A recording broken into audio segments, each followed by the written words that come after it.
everyone, it's Catherine. I am so genuinely excited for y'all to see this video.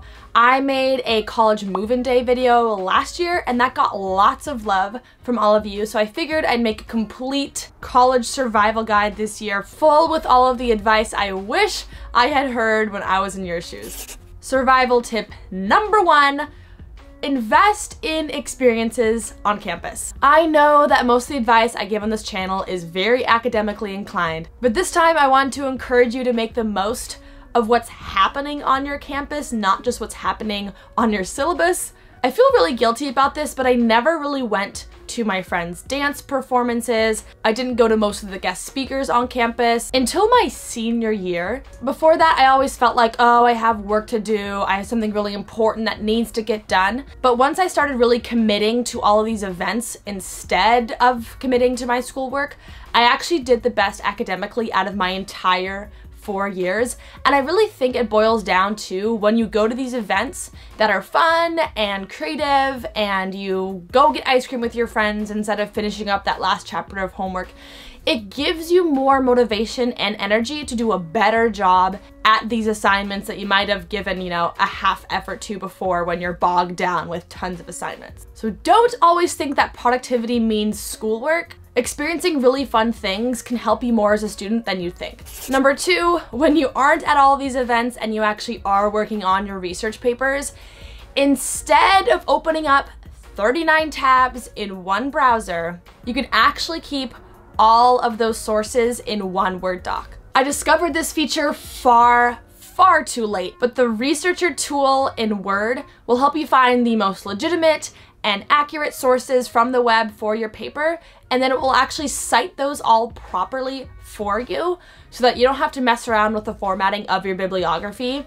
I always put off figuring out how to compile all my sources until the very last minute before I turned it in, but this helpful function has helped keep me above ground versus before those 39 tabs were very much weighing me down during my research. My third survival tip saved my writing, and you'll do plenty of that in college. My best tip to really make sure that your papers are as clear and as cogent as possible is just to read your paper back to yourself. It can be kind of awkward to just sit there for like 10 minutes reading your paper out loud, especially because there aren't that many spots you can, do that alone to yourself. Whenever I'm too uncomfortable to read it out loud because I'm in a library or something, I'll just use the read aloud function on Word, and that way you can put your headphones on and Word itself will actually just read the paper through, so that as soon as you find a sentence or paragraph that's clunky and doesn't flow well, you can catch that before your professor does when you turn it in. Number 4,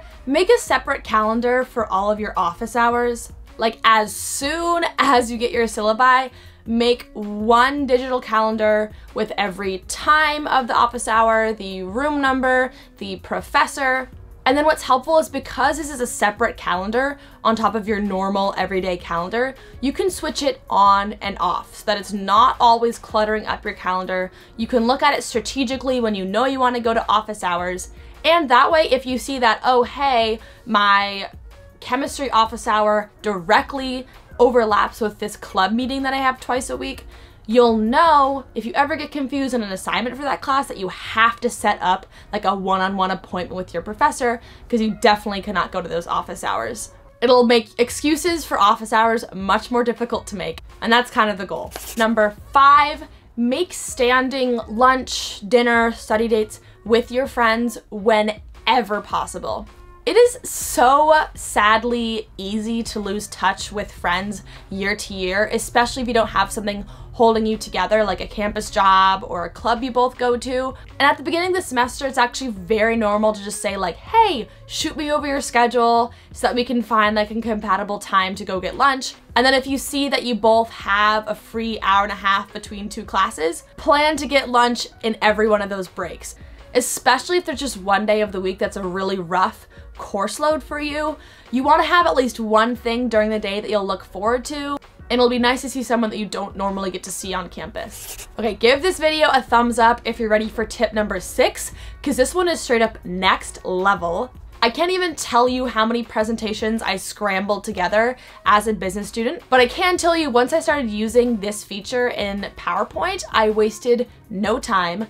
If you click on the designer tab in PowerPoint, it is so intelligent, it'll actually pull the images for your presentation that it thinks will be helpful on your slides. And I get it, like sometimes it's fun to mess around with the aesthetics of your presentations, but when you're making like 3 to 4 slide decks a week, shout out to my business comm class, doing that gets a bit redundant. Designer will make recommendations for you on how to lay out your deck in an organized, cohesive way. And in using it, my slides ended up looking so crisp that all I had to focus on was the content that I was actually presenting. Number 7, I probably should have put this tip at the very beginning of this video because it's that important, but back up your computer. I'll say it again, back up your computer. Murphy's Law has been at work so many times with me and my friends where we'll be in the final stages of putting together a paper or an assignment and it erases the file or our computer straight up crashes. Fortunately, I only had to learn that lesson one time before I switched over and started working on everything in Office 365. Because it's in the cloud, it'll always store it and save it for you so that if your laptop does crash, you can access the files you've been working on from a school computer or from a friend's computer and you don't actually lose any progress. But also backing up to an external hard drive is also a good idea. So go ahead and set reminders in your phone for like every first Sunday of the month, back up your computer so that you have it all stored and safe. Okay, I want to hear from you all what you're most worried about this school year. Leave those comments down below because my next video will be addressing all of those anxieties. Huge thanks to Microsoft for working with me on this video.